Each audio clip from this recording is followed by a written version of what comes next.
This is a demonstration of how waste yarn helps you to make a perfect join, connecting the beginning and end of the hat band. This is the cast on edge, and it was begun with a flap of waste yarn, which is the white, and this band is made with a slip stitch at the beginning of the row and a purl at the end of the row. So the white is regarded as your cast on edge with the appropriate number of stitches, and then you launch off in your working yarn to make the hat band. The hat band is worked until it's just a little oversize for the head of the future wearer, and then you stop one row short of completion. So all of these stripes have 4 rows in them, 2 garter bumps, and this one has been stopped halfway through, so it's got 3 rows of yellow there, and the final row was worked in pattern in the waste yarn. So there is my slipped stitch, and there's the rest of the row. This join is made just a little bit trickier by beginning with a slipped stitch. So I slipped my last stitch of that row before working the rest of these stitches. Every one of these stripes has 2 selvage stitches for every 4 rows, and as you can see, the 2 rows of yellow have already been worked. So I'm going to do something slightly unusual here, which is unpick that last yellow stitch from the waste yarn,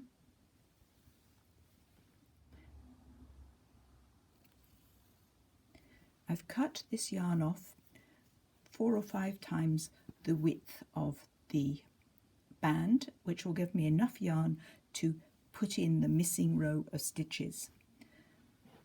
So I'm going to begin by connecting the edge.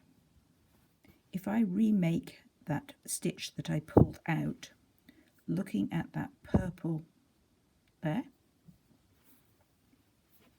and go back into the stitch I came from, now I can start following the waste yarn.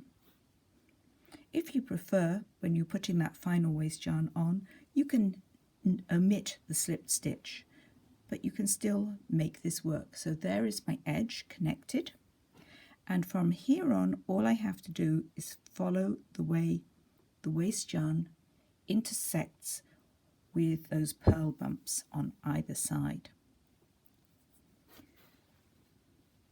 So on this side, that yellow stitch mimics that white one, and my next position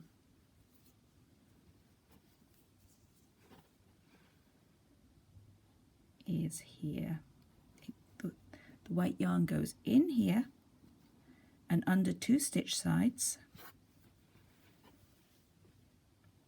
and I gather this to the same size and shape as the rest of the stitches. From here I go back to where I came from and copy the next white waste yarn stitch. From this point on, you always go back to where you came from and copy the white stitch, the way it intersects with the working yarns on either side.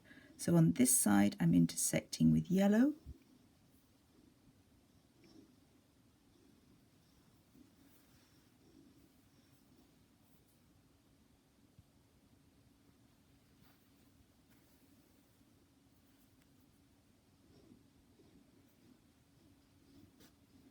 I find it easiest to do these going up and down in a separate movement, and the underneath one can be done in one movement. Alternatively, you can go do that in one movement, back down, and under both stitch sides all in one, so it's a 2-part, up there, down, and under both stitch sides. Just always make sure you go back to where you came from. Another of the advantages of using waste yarn is if you're not happy with how things are going, you can take the stitching out and do it again. Keeps things entirely secure.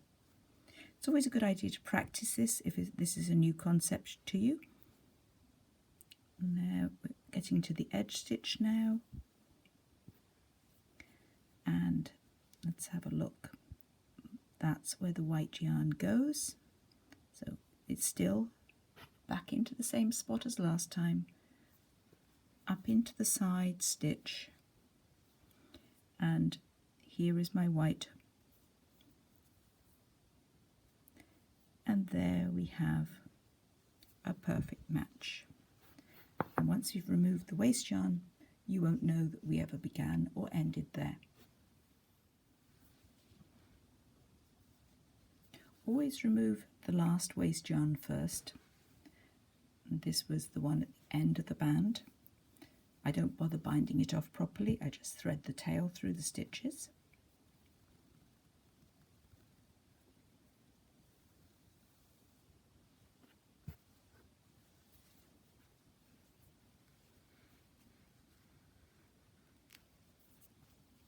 That's the last one, and everything's looking good.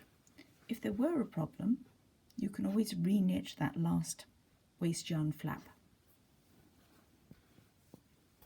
And now I'm going to remove my first waste yarn. I can either pick it out stitch by stitch, or I could have put a quick release thread in there and pulled that out. I'm going to cheat slightly and lift up that thread of waste yarn, cut it,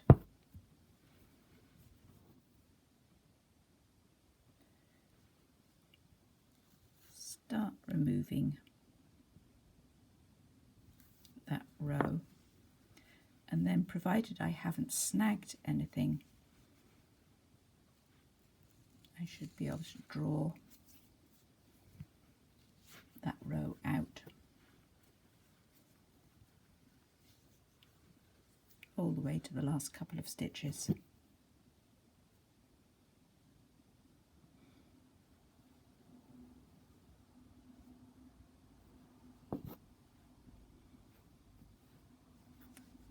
And there is our beautiful join.